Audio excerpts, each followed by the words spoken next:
The heart of my church has been lost in the search for power, but I will show you it. I had a hard time understanding what he said, but I was sure of one thing. This wasn't a normal meeting. There was truth to this, something I was supposed to understand. I couldn't help but feel a pull toward the truth as I stood there and looked at him, a fact that had been hidden for hundreds of years. So, the start of my trip, a trip that would change the way I think about the past of Christianity and my place in it for good. I didn't fully understand what Jesus meant when he said those words to me. What's real about his church? Hidden for hundreds of years, the whole truth. I had spent my whole life reading a lot of books about religious history and thinking about how Christianity grew and how the lives of early Christians were different.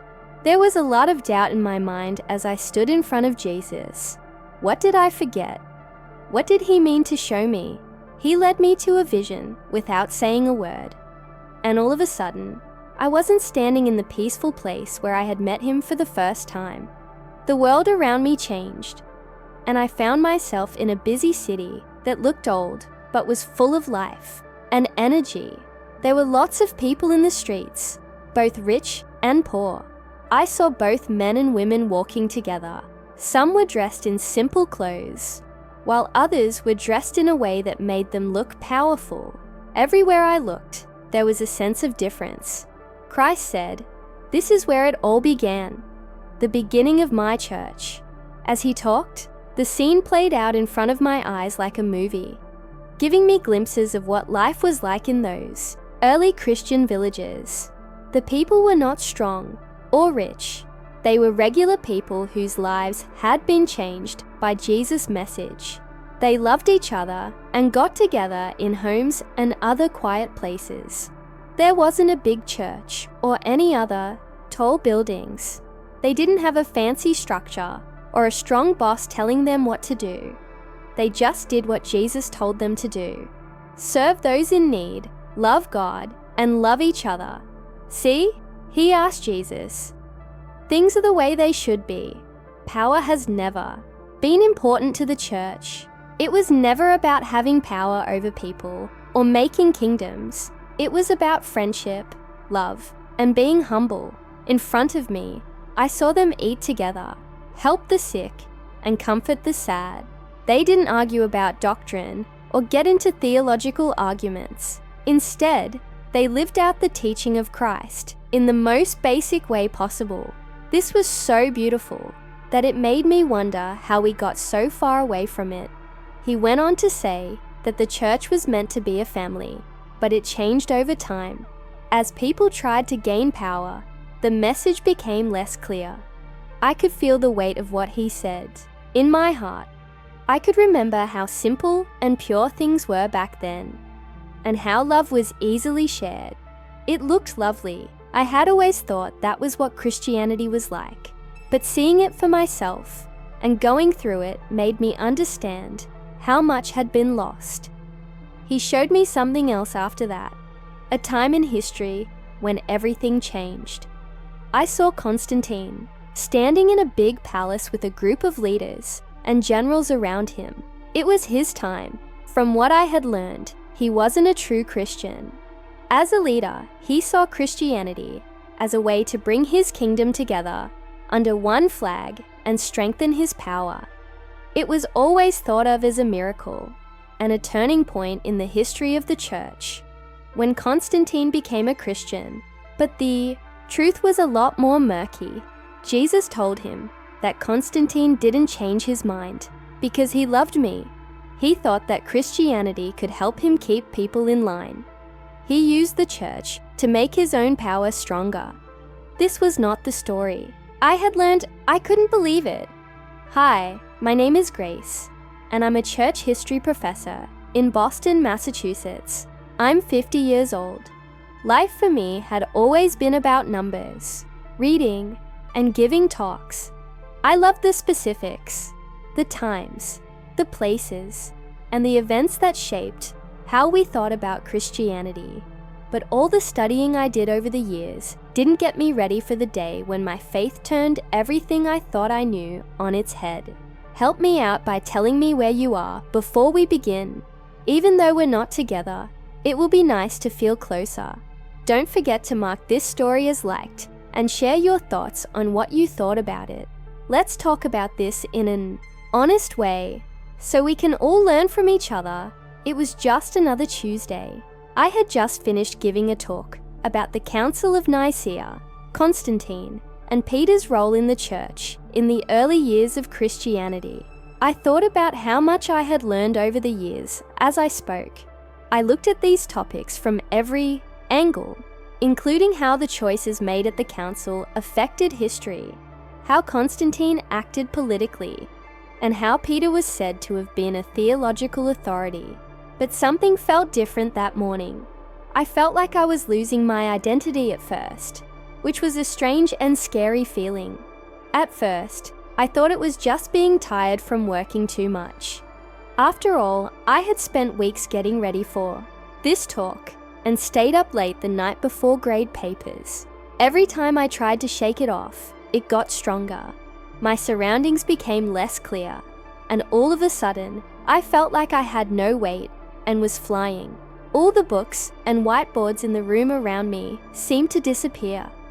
I could still hear my own voice, but it was getting fainter and farther away. My heart began to beat fast. I felt lost, confused, and scared. Then there was peace in the middle of all the chaos. For a moment, it seemed like everything stopped. I felt a warm pull that led me somewhere. I shut my eyes because I wasn't sure if I was passing out or something else was going on. After that, everything changed. I was in a place that was unlike anything else I had ever been. It wasn't a dream, but it also wasn't the world I knew. It felt like I had gone to a place that stood outside of time and was very big. There were no floors, walls, or sky above or below me. There was nothing but deep, pure peace. And Jesus was standing right there in front of me. Pictures of him had been shown to me. Yes, all of us have. But none of those pictures got me ready for the real thing. People sometimes make him seem distant and cold, but he wasn't that way. He was instead warm and loving.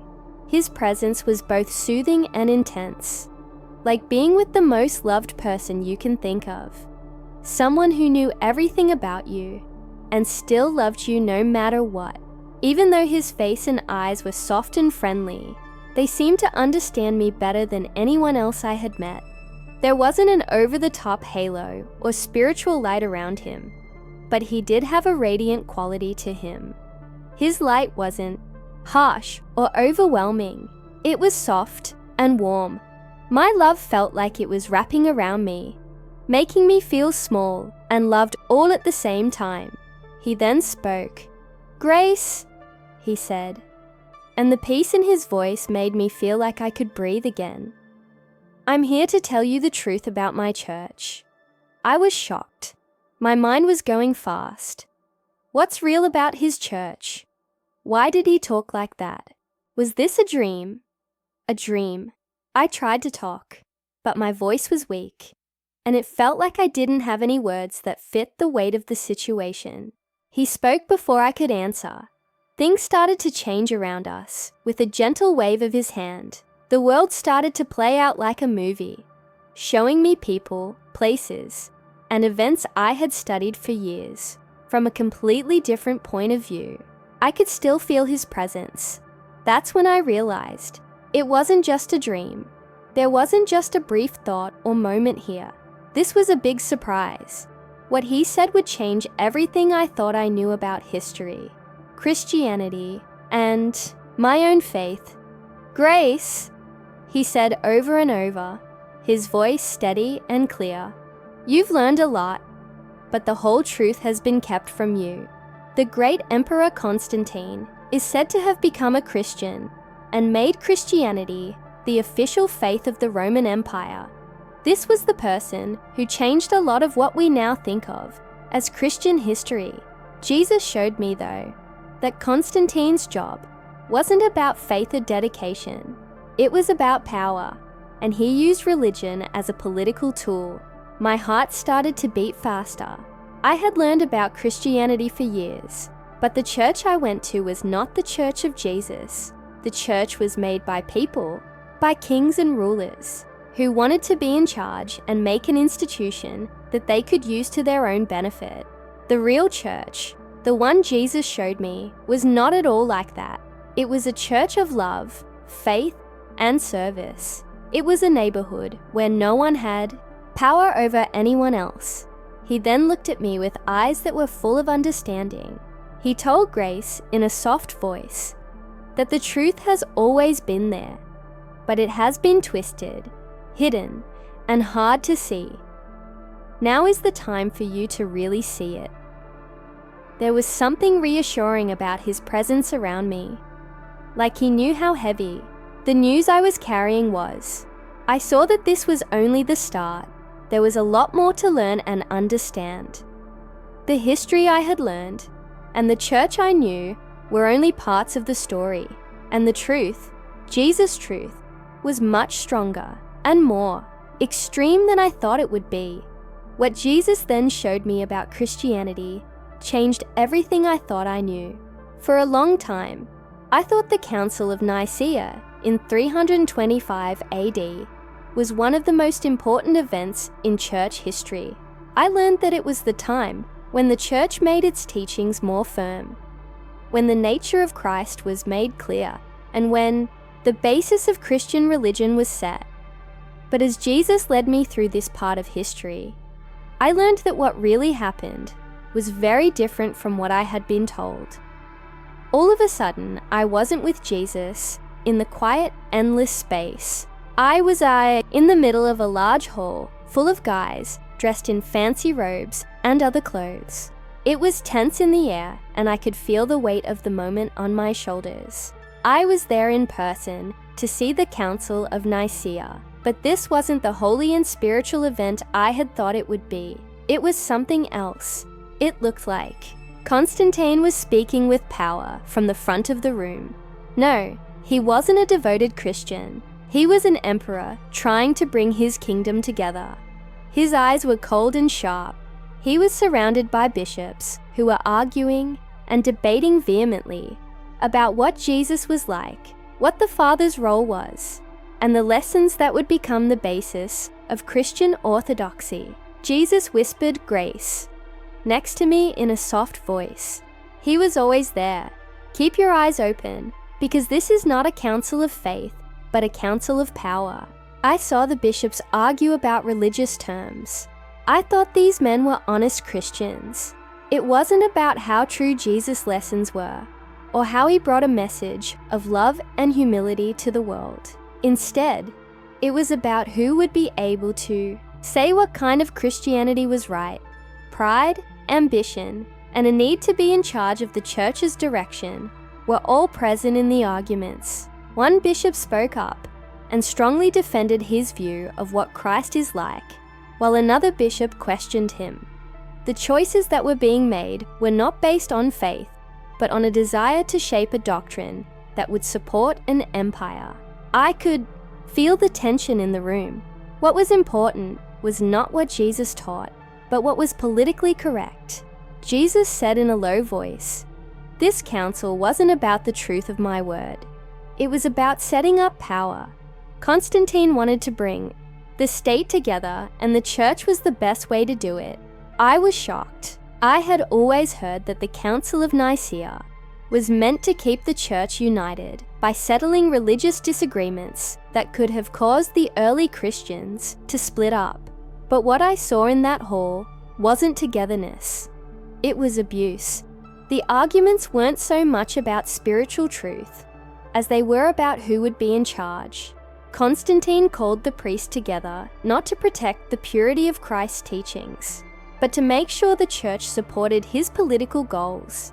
I saw the bishops slowly give in to the pressure and agree to the Nicene Creed as the meeting went on. But they didn't really believe or understand what they were agreeing to. They did it to keep the peace, avoid strife, and most importantly, Stay in favor of the emperor. As I thought about what I had just seen, Jesus, who was standing next to me, was quiet for a moment. I could feel how sad and upset he was. He asked Grace in a soft voice, "Do you see now? Mine was the first real church. And it was never about power or control. It was about love, helping other people, and being a light in the world."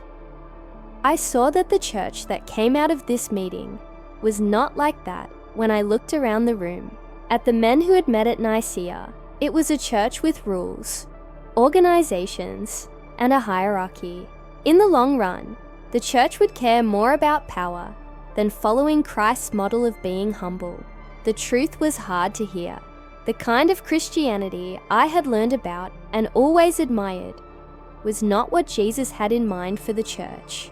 I knew a lot about the church's past from reading books and going to classes, but now that I was there, I realized how much had been lost.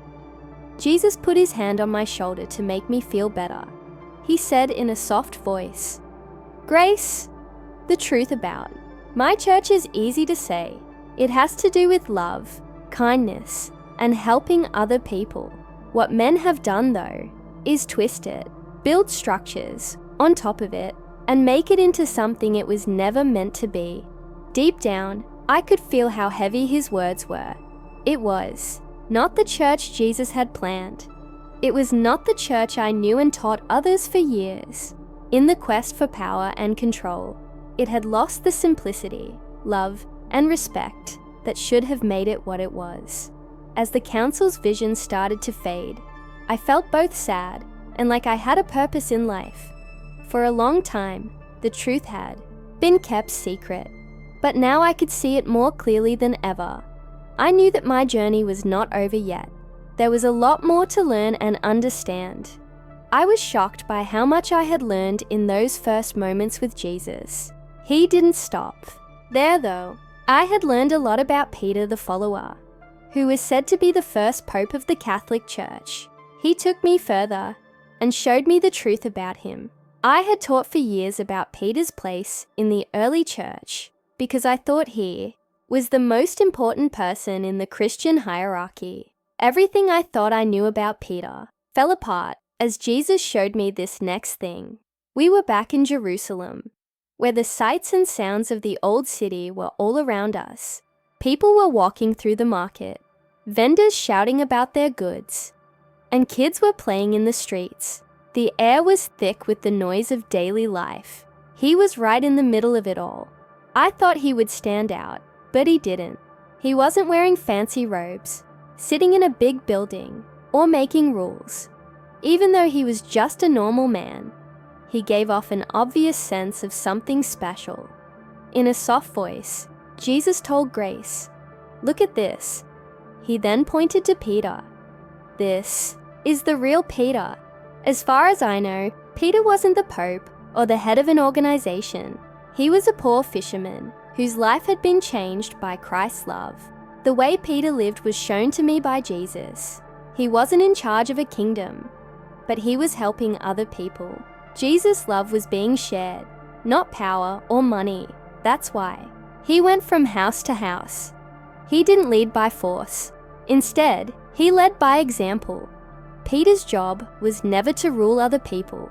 Instead, he was to love them, serve them, and show them the way of Christ by what he did.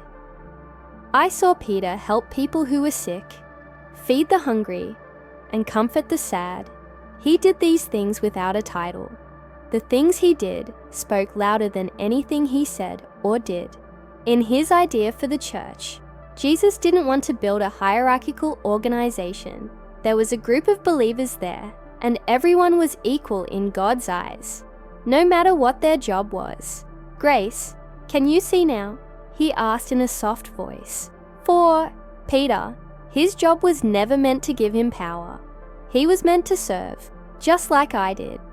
It hurt my heart to see how far we had drifted from this truth. The church took Peter's work and changed it into something that no one could recognize. What began as a movement of love and service had turned into a company based on control and authority. Peter had been a part of an early church that was both much more daring and much more beautiful than what I had ever taught my students. Following my meeting with Jesus, the days were nothing but a blur. I was shown the truth, the real heart of the church, which had been hidden by politics, power battles, and people's desire to get ahead. Now I had to make a decision. You could keep going the way you always have, teaching the history you've always known, or you could share the truth you showed me, no matter how hard it is to explain or how many people don't believe it. It wasn't easy to decide.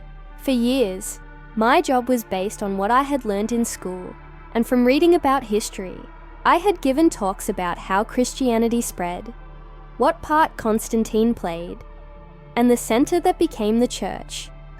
But now I have a different view. Though I taught about the church, I knew it wasn't the one Jesus had in mind. The early church was known for its love, humility, and service, but I couldn't find any of those things in the history I had read. The church I knew about was no longer what it used to be. This was too important to keep to myself. Something told me the truth, and I knew I had to tell someone else. At first it was my co-workers, then it was my students, and finally it was anyone who would listen. At first, they didn't believe it. I was a professor who built her career on the church. How could I all of a sudden say that everything I had taught was wrong? But as I talked, things started to shift. People began to pay attention. They asked things. They pushed me, and some of them even got mad. But they looked like they really wanted to know the truth, what it was really meant to be about Jesus and the church. That's when I knew the truth wasn't just for me. Anyone who wanted to hear it could. I had a lot of doubt in the weeks that followed. I thought about whether I was seeing things, or whether the images I had were just in my head. When I had doubts though, I felt Jesus with me, comforting me, and telling me that I had been shown the truth. It didn't matter how much time went by. The church was always meant to be a family, a place of love and care. I knew things would change. In my life, one thing was clear. The way ahead was not clear. No matter what, I had to keep telling the truth. I wanted to be a part of the church that Jesus showed me. It was based on love, humility, and God's radical kindness. The church was all about the love of Christ and not about power or control. I was going to fight until the end of my days to make sure people heard the truth.